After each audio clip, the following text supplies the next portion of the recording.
그럼 발표 시작하겠습니다. 일단 논문 제목은 어, 네.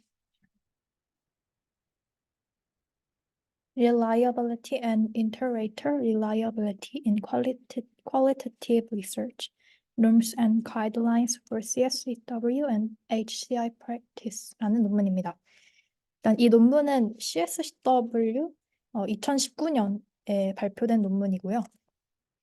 먼저 여기 이 제목에서 Qualitative Research라는 용어가 있는데 어, 여러분도 논문을 읽으시다 보면 또 아니면은 저희 HCI 수업에서 양적 연구, 질적 연구에 관해서 다들 알고 계신다고 생각을 하고 있는데요. 먼저 일단 양적 연구는 보통 숫자나 그래프 같이 데이터가 좀 숫자화로 표현이 되죠. 근데 질적 연구 같은 경우에는 이제 말로써 표현되는 데이터들로 연구를 진행합니다. 그래서 이런 질적 연구에서 이 reliability와 iterator reliability에 관해서 어떤 관행들이 있고 또 어떤 규범과 가이드라인이 필요한지에 관해서 내용을 다룰 예정입니다.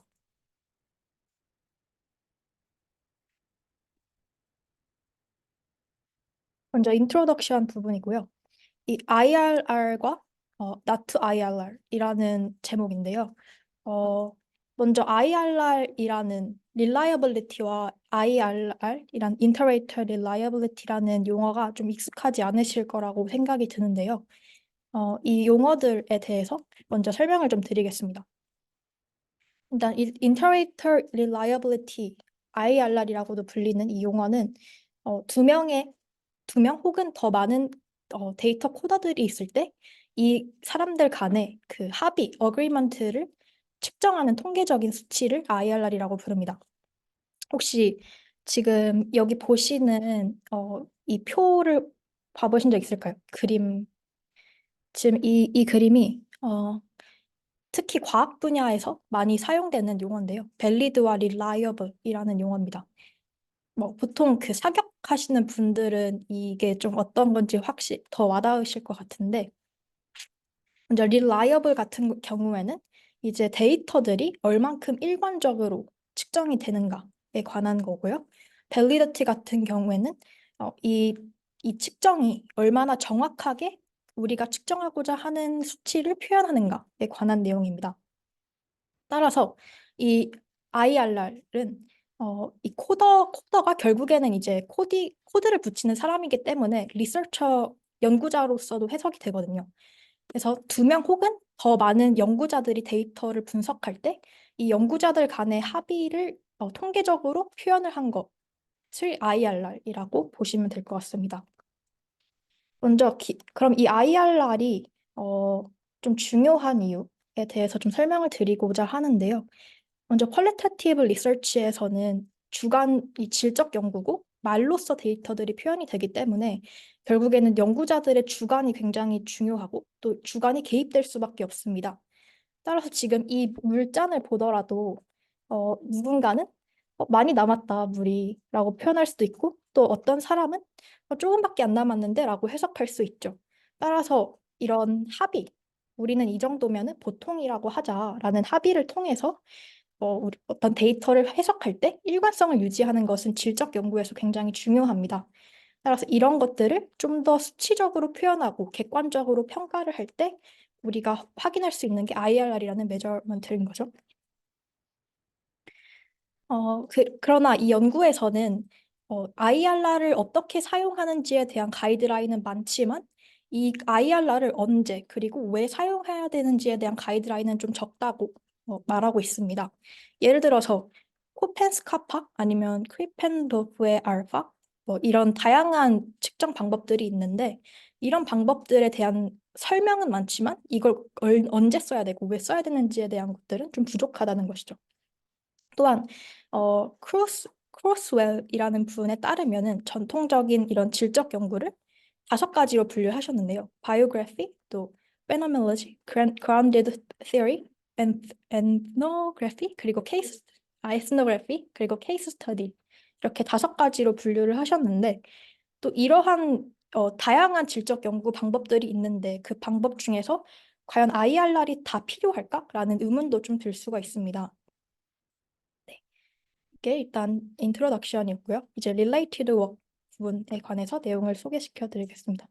먼저 첫 번째로는 어, 코딩 앤 댐이라는 내용인데요. 대부분 HCI 수업을 들으셔서 좀 코딩과 댐이 어떤 건지 잘 아실 거라고 생각이 드는데 그래도 좀 이거를 중요하게 좀 짚고 넘어가야 돼서 설명을 하겠습니다. 먼저 꽃이라는 이 시를 제가 좀 발췌를 해왔는데요. 제가 코드라는 게 좀 이거랑 굉장히 유사하지 않나라는 생각이 들어서입니다. HCI 버전으로 하자면 그러니까 이름을 붙인다는 것은 그러니까 이 시에서의 어떤 표현은 내가 꽃이라는 이름을 표현했을 때, 붙였을 때 결국 그게 의미 있는 존재가 된다라는 거죠. 그래서 HCI에서도 마찬가지로 하나의 자료에 존재하지 않는 로우 데이터에 뭔가 내가 코드를 붙인다, 그러니까 이름을 붙여준다라는 그 이름을 붙이는 행위를 통해서 우리는 댐이라는 의미를 파악할 수 있고 분석을 할 수가 있습니다. 그래서 다시 설명을 하자면 음, 이 코딩이라는 것은 결국에 데이터에 이름을 붙이는 작업이에요. 그리고 이런 코딩을 붙이는 작업의 어떤 근본적인 목표는 결국에 theme을 찾는 건데요. theme은 어떤 용어로 사용되냐면 좀 현상을 표현하는 어떤 반복적인 주제, 토픽 혹은 미닝을 묘사할 때 이 theme이라는 게 사용이 됩니다. 그래서 이 코딩은 이런 현상을 나타내는 반복되는 주제를 찾을 때 굉장히 중요하고 또 질적 연구 분석 과정에서 아주 자주 사용되는 굉장히 핵심적인 기법이라고 표현할 수가 있습니다. 음, 네. 네, 그러나 이런 또 그 아까는 코딩 팁에 대한 내용이었고요. 이제는 이런 IRR을 사용할 때 좀 제한점이나 비판점들에 대해서도 이전 연구들이 있었는데요. 많은 메소드들에서는 이런 릴라이빌리티의 측정을 하는 것, 또 IRR이 아예 의미가 없을 수도 있다라는 연구들이 있습니다. 오히려 또 이러한 IRR을 측정하는 것이 좀 노골적으로 해로운 행위다라고 하는 언급들도 있고요. 그 이유는 이제 데이터들이 숫자로 표현되는 것이 아니라 단어로 표현되는, 워드로 표현되는 그런 데이터이기 때문에 애초에 분석을 할 때 잘 나누기도 힘들고 또 이러한 데이터들을 분석하는 어떻게 연구자들이 분석하는가에 따라서 해석 자체도 달라질 수 있기 때문입니다. 네, 그래서 몇몇 학자들은 이런 agreement나 reliability가 필요하다는 사람들도 있지만 많은 질적 연구자들은 이런 reliability 또 validity 자체를 아예 측정하는 것이 불필요하다라고 하는 사람들도 있었습니다. 또한 그런 IRR이 이제 통계적인 수치다 보니까 어느 정도가 좀 agreement 하고 어느 정도는 disagreement 하다라는 그 범위들이 있는데요. 지금 이 린데스 앤 콜츠라는 스케일은 사이트가 4만 6천 건이나 되어 있습니다. 그래서 굉장히 많은 질적 연구자들이 사용하는 기준이죠. 근데 이러한 연구에서조차도 자기들의 이 기준이 굉장히 자의적이고 또 그냥 참고 정도로만 하는 걸로 표현을 하고 있습니다. 따라서 이러한 스케일들도 정확하게 표현될 수 없을 수도 있다라는 것들이 핵심적인 내용이었습니다. 네, 그래서 이 연구의 스터디 디자인 부분을 설명하겠습니다. 먼저 메타 데이터 같은 경우에는 CSCW 페이퍼 617개 그리고 카이 페이퍼 1811개를 2016년부터 18년간의 그 논문들을 수집을 했고요. 또 이 중에서 샘플 데이터를 250개 그리고 400개 정도를 뽑았습니다. 그리고 연구자들은 이 샘플 데이터에서 또 include partial 그리고 exclude로 세 가지 코드로 또 데이터들을 나눴는데요. 일단 include 같은 경우에는 질적 연구 기법들을 주로 사용한 것이고 이제 partial 같은 경우에는 좀 질적 연구가 그냥 두 번째 정도인 것 그리고 exclude는 아예 사용하지 않은 것들로 이렇게 코드화를 했습니다. 그리고 최종적인 데이터셋에서는 이 include 질적 연구를 주요한 기법으로 사용한 논문들만 어, 수집을 했습니다. 그리고 또 이 데이터셋을 분류하는 작업에서 IRR을 평가하는 논문이지만 IRR을 사용을 했습니다. 그래서 30개 일부분 정도를 이제 리서처 분들이랑 한번 IRR을 통계 분석을 한 결과 완전히 똑같이 분류가 되었고 또 추가적으로 70개를 더 이제 코드를 하고 그거에 대한 IRR을 측정했을 때 이제 대부분은 이제 일치하는 정도로 되었다고 합니다. 그래서 이런 IRR을 통해서 include라는 기준이 잘 되었다라는 것들을 증명하고 있었습니다. 그래서 최종적인 데이터셋은 이제 카이 페이퍼 140개 그리고 CSCW 121개의 데이터들 총 261개의 질적 연구 페이퍼들로 구성이 되어 있습니다. 이제 콘텐츠 분석 같은 경우에는 어, 이, 이 논문들에서 자신들의 메소드나 분석 방법들을 설명하는 부분들을 일단 발췌를 해서 그 내용들을 좀 분석을 했는데요. 예를 들어서 뭐 어떤 메소드를 사용했는지 인터뷰인지 observation인지 아니면 다이어리 스터디인지 이런 것들 또 아니면 연구자들이 몇 명인지 아니면 IRR을 사용했는지 안 했는지 또 뭐 사이테이션을 했는지 이런 다양한 것들 메소드에 관한 다양한 것들을 코드화를 했습니다. 이제 리저트 부분인데요. 먼저 251개의 10개를 제외한 251개의 페이퍼에서는 이제 자신들이 어떻게 데이터를 분석했는지에 관해서 묘사가 되었다고 했습니다. 그리고 또 251개 중에서 55.4%인 지금 139개의 논문들은 어그리먼트라는 메소드를 사용을 했다고 합니다. 근데 이 어그리먼트는 그 IRR을 제외하고 좀 단어로서 우리가 합의를 했다라는 표현들을 의미합니다. 그리고 이제 IRR을 사용한 논문들은 12.7% 정도밖에 되지 않았다고 합니다. 그리고 대부분은 코펜스 카파를 사용했다고 하고요. 또 아예 그 어떤 IRR 기법을 사용했는지 구체적으로 명시하지 않은 논문들도 한 6개 정도가 있었습니다. 네, 그리고 또 앞서서 그 어그리먼트 메소드를 묘사했다고 했는데요. 그 어떤 예를 들어서 그 어그리먼트를 IRR을 사용하지 않고 좀 표현하는 기법들이 굉장히 다양했다고 하는데요. 먼저 다수의 코더들이 지속적으로 뭔가 코드들을 개발하고 논의하고 또 수정을 했다라는 것들을 언급하기도 했고 또 아니면 2명 혹은 더 많은 리서처들이 좀 데이터셋을 분리시켜가지고 부분적으로 나눠서 분석을 했다라는 것도 있었습니다. 그리고 혹은 한 명의 연구자가 코드들이나 띠들을 리파인을 했고 또 코어서들이랑 같이 이런 계속 반복적인 작업을 통해서 했다고도 했습니다. 또 어떤 경우에는 애초에 그 외부적인 그 리뷰어나 좀 분석 그룹들과 함께 이 작업들을 했다고도 했습니다. 그리고 이런 다수의 코더들이 함께 합의를 했다라는 게 대부분의 어떤 어그리먼트들을 표현하는 내용들이었는데요. 하지만 구체적인 숫자 몇 명이서 이걸 참여를 했는지에 대해서 언급을 하는 논문도 있었지만 언급을 하지 않는 논문들이 130개 정도였다고 합니다. 그리고 구체적인 코더들의 명수를 언급을 했을 때는 대부분은 2명이 가장 많았다고 합니다.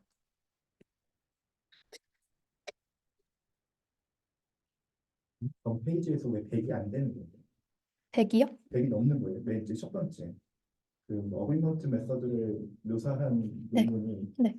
전체 중에 139개가 55.4%인데 네.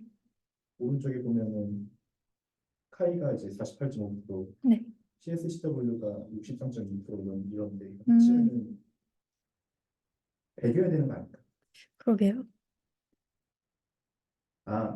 그냥 전체 134 중에 65개가 네, 48.5, 난 써있어요. 네. 그 139개 중에서를 퍼센트로 한 것 같습니다. 맞나? 아니, 각각 카테고리 개수에서 네. 퍼센테이지. 아, 그리고 음, 이제 자신들의 어떤 reliability를 접근한 방식들에 대해서 묘사한 논문들이 166개, 66.1% 정도가 적어도 하나를 사용했다고 하는데요. 예를 들어서 251개 중에서 IRR을 사용했다라고 하는 reliability를 측정하기 위해서 IRR을 사용한 거 아니면 다수의 코더들에 대한 구체적인 넘버를 표현한 거 혹은 어그리먼트를 묘사한 그런 문구들이 있는지를 이렇게 적어도 몇 개를 사용했는지에 관해서 이렇게 분류를 한 건데요. 지금 보시면 세 가지를 다 사용한 논문은 한 20개 정도, 8% 정도이고요. 그리고 적어도 이 세 개 중에서 두 개를 선택한 논문은 86개, 적어도 하나를 선택한 논문은 60개였습니다. 그리고 네. 그리고 아예 표현하지 하지 않은 논문들이 85개였습니다.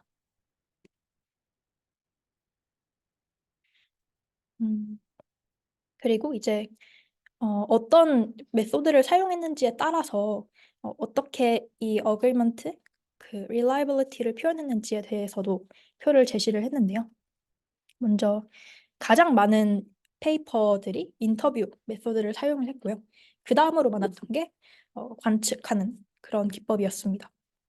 그리고 또 인터뷰 같은 경우에 좀 관측을 하는 그 기법들은 대부분 인터뷰 기법도 함께 사용을 했다고 합니다. 따라서 인터뷰 기법들은 하나로서 사용되지 않고 좀 많은 그 메소드들이 같이 사용을 됐다고 하고요. 네, 그리고 또 스크래핑 아니 서칭 어, existing 콘텐츠 같은 경우에는 대부분 이 세 가지 기법 중에서 하나는 선택을 해서 reliability를 좀 표현하는 경향이 있었다고 합니다.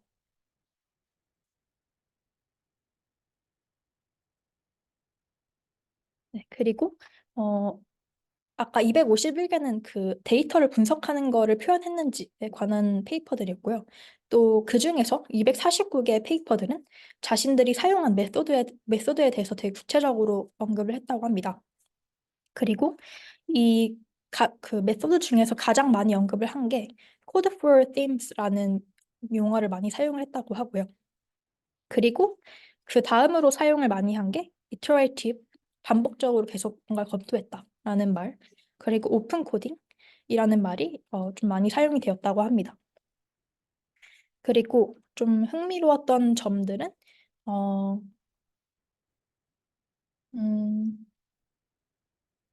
이 그 코드를 사용했다라는 그 사실 코딩이라는 게 grounded theory에서 많이 사용되는 기법들인데 이 code for themes를 언급한 논문 중에서 grounded theory를 언급한 논문들은 좀 일부였다고 합니다. 그리고 음, 또 오픈 코딩이나 아니면 추 코딩이라는 XR 코딩이라는 것들도 grounded theory에 관해서 좀 대부분 다 언급하진 않고 좀 일부 페이퍼들이 언급을 했다고 하고요. 그리고 이 grounded theory 같은 경우에는 좀 다양한 접근법, 좀 다양한 키워드들로 사용되었다고 하는데요. 예를 들어서 grounded approach 아니면 grounded data analysis라는 좀 다른 키워드로 해석이 되어서 사용되었다고도 합니다. 그리고 좀 grounded theory에 대해서 명확하게 언급을 하지 않고 예를 들어 were grounded in the data 이런 식으로 좀 애매모호하게 사용한 그런 내용들도 있었는데 이거는 grounded theory로 포함시키진 않았다고 합니다. 네. 그리고 마지막으로 이제 대부분의 논문들은 그 자신이 어떤 메소드를 사용했는지에 대해서 언급을 하지만 이러한 선택을 왜 했는지에 대한 정당성들은 많이 하지 않았다고 합니다. 그리고 이런 대부분들은 이 독자들이 왜 이런 선택을 했는지에 대해서 사전 지식이 있을 거다라는 식으로 가정을 해서 많이 사용을 했다고 하고요. 그러나 이런 정당화는 많이 하진 않았지만 반대로 좀 합리적인 선택이다라는 주장들은 많이 했다고 합니다. 이 논문을 쓰신 분들은 이러한 이유로 아마 자신들이 질문을 받을 것, 왜 이런 선택을 했는지에 대한 질문을 받을 거를 예상하고 아마 썼을 것이다. 아니면 뭐 사전의 리뷰 경험이나 또 아니면 이런 스탠다드 기준을 좀 인식을 해서 이런 합리적인 선택을 했다라는 표현들은 썼을 것이다라고 예상을 하고 있었습니다. 이제 디스커션 부분인데요. 일단 디스커션 부분에서는 이제 이런 질적 연구자들이 언제 어글멘트랑 IRR을 추구해야 되고 또 언제는 추구하지 말아야 되는지에 대한 가이드라인을 얘기하고 있습니다. 먼저 not to seek agreement and or IRR인데요. 음, 먼저 이 순서는 제가 조금 바꿔가지고 좀 유사한 것들끼리 묶어서 가져와 봤는데요. 일단 첫 번째는 어, 이런 어그리먼트를 추구하지 말아야 할 때는 코드 자체가 뭔가 생산물이 아니라 그 과정 자체일 때를 언급하고 있습니다. 예를 들어서 대표적인 어떤 예시로 grounded theory를 말할 수 있는데요. 일단 이 grounded theory 같은 경우에는 앞서서 그 코딩과 게임을 통해서 새로운 어떤 이론을 발견할 때 가장 많이 사용되는 그런 이론인데요. 근데 이런 경우에는 이 뭔가 코드가 생산이 아니고 이 코딩을 하는 과정 자체가 어떤 연구의 주 목적이기 때문에 이럴 때는 IRR이나 IR을 사용하지 않는 것을 추천을 하고 있었습니다. 그리고 두 번째 같은 경우에는 이제 조금 제가 해석하기로는 좀 진보적인 연구들에서는 이런 IRR을 사용하지 않는 것을 추천했습니다. 그 이유는 좀 social, 좀 ethical or political한 그런 연구 주제들이나 아니면 조금은 더 social change, 좀 power structures 아니면 empowerment 같은 사회적인 어떤 구조를 연구하는 그런 연구일 때는 좀 합의를 하는 게 중요한 것이 아니라 다양한 연구자들의 다각도의 시각이 중요한 경우가 많습니다. 이런 경우에는 IR을 사용하지 않는 것을 오히려 추천을 했고요. 그리고 좀 이거는 특수한 경우인데 애초에 그 코딩하는 것 자체 그냥 쉬울 때 예를 들어서 바이너리한 코딩이라서 그냥 한 명이 해도 좀 괜찮은 그럴 때를 말하고 있고요. 또 에스노그래픽 그런 인류지학적 인류역학적 그런 어, 그 실제로 한 명의 연구자가 그 사회 속에 들어가서 그런 사회적 현상들을 관측하는 경우에는 이제 그 한 명의 그 특수한 어떤 전문성을 인정을 해주기 때문에 이러한 경우에는 좀 사용하지 않는다라고 언급을 하고 있었습니다. 또 논문에서는 이제 어그리먼트와 IRR을 사용할 때를 좀 나눠서 얘기를 하고 있었는데 제가 논문을 보면서 좀 유사한 부분들이 많았습니다. 그래서 저는 좀 하나로 묶어서 가져왔고요. 이 옆에는 그 어그리먼트 또 IRR 어떤 것들을 명칭하는지에 대해서 같이 써놨습니다. 먼저 첫 번째로 좀 트위터 게시물이나 아니면 포스트 같이 명확하게 분석할 단위가 나뉘어져 있는 대량의 자료들을 분석할 때는 IRR이 좀 필요하다고 얘기를 하고 있는데요. 그 이유는 이런 대량의 데이터들을 분석할 때 한 명이 이거를 다 하기에 좀 많기 때문에 데이터들을 좀 분할해서 여러 명이서 데이터를 분류하는 경우가 많습니다. 이럴 때는 이제 일관된 분류 작업이 중요하기 때문에 IRR을 추천하고 있고요. 그리고 또 콘텐츠 같은 것들을 분석할 때 예를 들어서 이 콘텐츠는 좀 긍정적인 내용이다. 아니면 부정적인 내용이다. 아니면 중립적인 내용이다. 혹은 아예 그거 관련이 없는 내용이다. 이런 식으로 좀 미리 정해져 있는 코드를 그저 할당하는 경우에는 명확하게 분류가 된 코드들에 한해서는 좀 IRR이 필요하다라고 얘기를 하고 있고요. 그리고 그 이유는 이런 메저먼트가 좀 일관성을 가진다라는 것들이 IRR을 통해서 표현을 될 때 이제 연구자들도 자신들의 메저먼트가 잘 이거를 분리시킬 수 있는 메저먼트구나라는 확신을 얻을 수 있기 때문이라고 언급하고 있습니다. 그리고 어, 이런 합의를 드러내는 게 중요할 수도 있는데 오히려 disagreement를 드러내는 게 중요한 연구들도 있을 수 있습니다. 예를 들어서 이 자료 자체가 굉장히 합의를 하는 게 어렵다라는 것들을 표현을 할 때 오히려 이런 agreement나 IRR를 사용할 수도 있다라고 얘기를 하고 있었습니다.